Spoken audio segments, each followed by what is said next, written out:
പോലീസിന്റെ കുപ്പായമിട്ട് ഇന്നേവരെ ഒരുത്തനും ഒരു താൻ തോന്നി അന്വേഷിച്ച് ഇങ്ങോട്ട് കാര്യം വന്നിട്ടില്ല.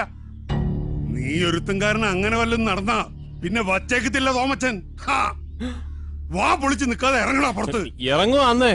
എന്നാലും അമ്മാവ കൊച്ചുഞ്ഞിങ്ങനെ കക്കൂസി പോലും പോവാതെ ഇതേപടി പോലീസ് സ്റ്റേഷനിലോട്ട് കെട്ടിയെടുത്ത ആ ചീത്തപ്പേരും ഇതേ തറവാട്ടിനല്ലയോ? അധിക പ്രസംഗി. ഇനി നിന്റെ ആസനം കഴിയാൻ പോലീസാണ്. എന്റെ പൊന്ന് സാറേ, ഞാനൊന്ന് പറഞ്ഞോട്ടെ. ഇനി ഒന്ന് പറയുന്നത് പോലീസ് സ്റ്റേഷനിൽ അഹങ്കാരമായി പോവെങ്കിൽ ഒരു അരയെങ്കിലും പറഞ്ഞോട്ടെ. ഒരു ഹാഫ് അറിയില്ല. ഒരു അണുമണി നിന്റെ നോക്കണെങ്കിൽ മോനെ എന്റെ തനി സ്വരൂപം നീ ഇന്ന് കാണും. നോക്കി നിൽക്കാതെ ഇടിച്ച് കലക്കണം.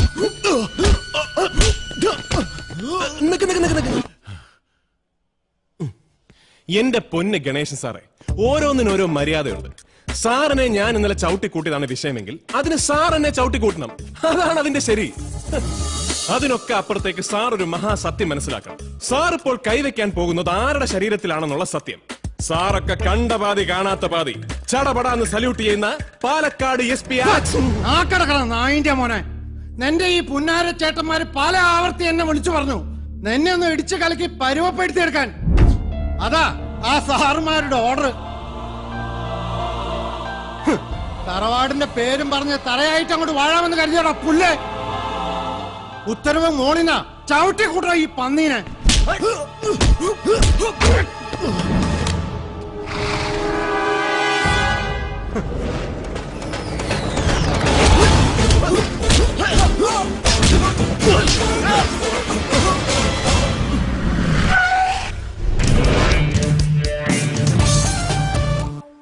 എന്റെ ഗുരുവായൂരപ്പ, ഈ വരുന്നതാരാ?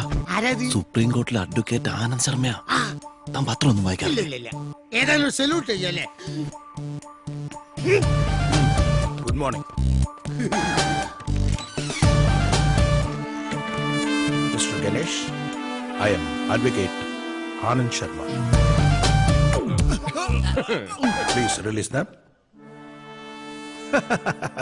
அந்த போலீஸ்காரனை பத்தி தான் நான் சொன்னேன். ஏ கட்சிக்காரர் வடக்கன் வீட்டில் கொச்சுஞ்சுண்ட பெயில் ஆர்டர் என்ற கையில் இருக்கு. കൊള്ളാം. സുപ്രീം കോർട്ടിലെ ഈ സാറിന് അവിടെ വേറെ പണിയൊന്നുമില്ലേ? இருக்கும், எப்போவாவது அப்பப்போ இருக்கும். அதை ஒரேடியா மறந்துடக்கூடாது தான் இப்ப ഞാൻ ഇവിടെ വന്നത്. എന്റെ പൊന്ന് ശർമാജി, ഈ വരവിന്റെ ഒക്കെ വല്ല കാര്യമുണ്ടോ? തെറ്റ് 100% കൊച്ചുകുഞ്ഞിന്റെ ഭാഗത്താ. മൂക്കറ്റം കള്ളും മോന്തി വണ്ടി ഓടിച്ചതും പോരാഞ്ഞിട്ട് അബോധത്തിൽ ഈ നിൽക്കുന്ന ഗണേശൻ സാറുമായിട്ടൊരു കരമിടപാട് നടക്കുകയും ചെയ്തു. പക്ഷെ കണ്ണി കുത്തിയാ കാണാത്തിരുട്ടായതുകൊണ്ട് നമ്മുടെ അച്ചു അല്ലാതെ വേറെ ആരും ഇടപാടിന് സാക്ഷ്യം വഹിച്ചില്ല. അയ്യോ, തുന്നലുണ്ടോ സാറേ? ബഹുമാനമുണ്ട് സാർ. നിങ്ങളുടെ ഈ കക്ഷി നിയമം തെറ്റിക്കുക മാത്രമല്ല ചെയ്തത്, അന്തസ്സായി ജോലി ചെയ്യാൻ ഇറങ്ങിയ ഒരു പോലീസ് ഓഫീസറെ അതിക്രൂരമായി ആക്രമിച്ച് കൊല്ലാൻ ശ്രമിച്ചു. അങ്ങനെ ഒരു FIR കൂടി ഞാൻ ഇവന്റെ പേരിൽ എഴുതി ചേർത്താ പിന്നെ ഈ നീളം കവർ മതിയാവില്ല. സാറിന് ഇവനെ ഇവിടുന്ന് അങ്ങോട്ട് ഇറക്കി കൊണ്ടുപോവാൻ. ரொம்ப சின்சியர் போலீஸ் ஆபீசர்னு சார் இப்ப പറഞ്ഞു. അതേ നേരത്തില് ഇന്നലെ രാത്രി ഡ്യൂട്ടിക്ക് ഇറങ്ങിയ സാറും സാറിന്റെ സഖാക്കളും തൊഴിലില് எவ்வளவு பக்தியா உண்மையா ஆத்மார்த்தமா இருந்தீங்க நிரூபிக்கிறதுக்கு எனக்கு ஒரு சந்தர்ப்பம் கிடைச்சிருக்கு. அதை நான் நிரூபிக்க வேண்டாமா? Every time you cannot be high, you know. Sorry Sharmaji, ഒരല്പം ലേറ്റായി. No no, you are on time.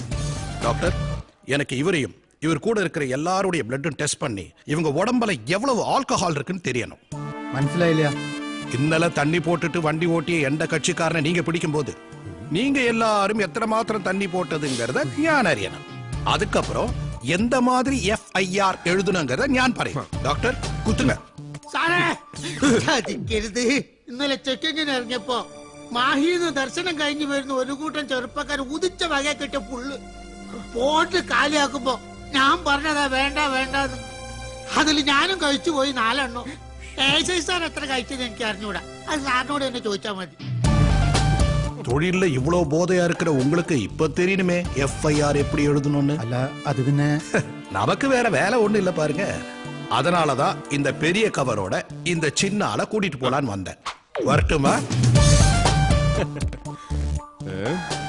ഉള്ളത് പറയാലോ സാറേ, നല്ല സാധനം വല്ലതും മേടിച്ചടിച്ച അത്ര പെട്ടെന്ന് മണം പിടിക്കുകയില്ല.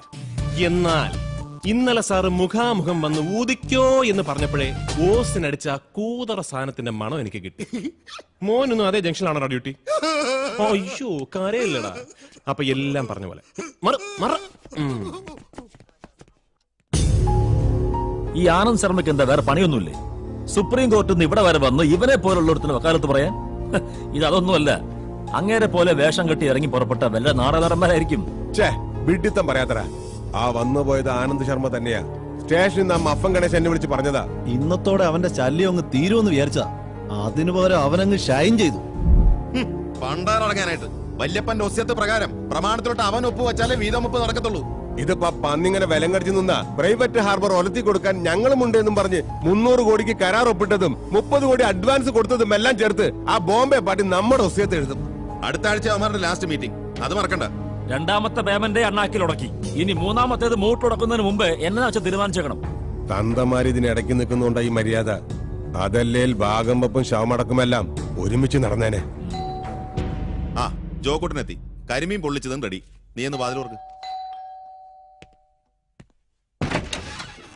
കുട്ടനല്ല കുഞ്ഞാന്നേ, കൊച്ചു കുഞ്ഞ്.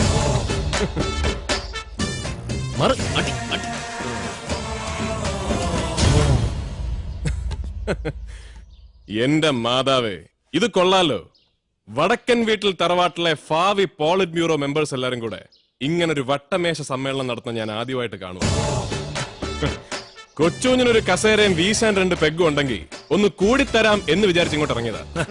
അങ്ങനെ ഒരു കസേരയും 2 പെഗും വെച്ച് വീശി അർമാദിക്കുന്ന തന്തമാർക്കുണ്ടായതല്ല ഞങ്ങള്. അതുള്ളതാ. കാര്യം വക്കീല് കള്ളനാണേലും ഇപ്പൊ പറഞ്ഞുള്ളതാ. തന്തമാർക്കല്ല ഈ നിൽക്കുന്ന പിള്ളേർ ആരും ഉണ്ടായതെന്ന് എനിക്ക് പണ്ടേ മനസ്സിലായി. കൊച്ചുഞ്ഞിനെ ഇടിച്ച് പദം വരുത്തിയേച്ച് ഈ നെഞ്ചത്തോട്ട് കൃഷി ഇറക്കി അങ്ങനെ ഇപ്പൊ ആരും വിളവെടുപ്പ് നടത്തണ്ട. നടക്കുകയല്ല. കുരിശുപള്ളി മാതാവാണ് നടക്കുകയല്ല. ഇപ്പൊ 2 എണ്ണം കേറിയച്ചാണ് ഞാൻ ഇങ്ങോട്ട് കേറി വന്നതെങ്കിൽ കളക്ടറാണ് SP ആണെന്നൊന്നും ഞാൻ നോക്കിയാലായിരുന്നു. ഇടിച്ച് കൂമ്പ് കലക്കി രക്തം മുള്ളിച്ചാണ് ഞാൻ. വന്ന് മുള്ളിക്കടാ. ചവിട്ടി നിന്റെ ആടിയാധാരം കലക്കും ഞാൻ. ഭാഗം വെപ്പ് മാത്രം മനസ്സിൽ കണ്ട ആക്രാന്തം മൂത്തിട്ട് ചേട്ടായിക്ക് ഇപ്പൊ എന്നാ കണ്ടാലും അടിയാധാരം എന്നൊരു ചിന്തയുള്ളൂ. ചേട്ടായിയേ, എനിക്ക് മാത്രമല്ല ഇവിടെ നിൽക്കുന്ന എല്ലാവർക്കും ഉണ്ട് അടിയാധാരം. ഇനി ഒരടി മുമ്പോട്ട് വെച്ചാ ചവിട്ടി അടിപ്പണ്ടം കലക്കി കൈ തരിഞ്ഞാൻ. എങ്കിൽ ഇങ്ങോട്ട് വാടാ. നീ വടതണ്ടി. കൊച്ചുഞ്ഞിനോടാ കളി. ഒരാവർത്തി കൂടി എല്ലാരോടും പറയാ, വടക്കൻ വീട്ടിൽ കൊച്ചുകുഞ്ഞിനോട് ഉടക്കാൻ നിക്കല്ലേ, ഒടച്ച് കൈ തരിഞ്ഞാൻ. അപ്പൊ ശരി.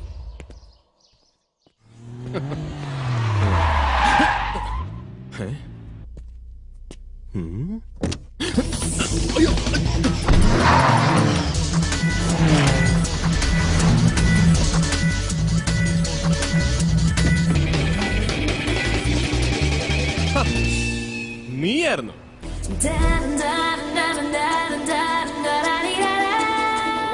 ആദ്യ കാഴ്ചയിലെ ആകാശം കണ്ടപ്പോ എനിക്ക് തോന്നി നീ ആയിരിക്കുമെന്ന്.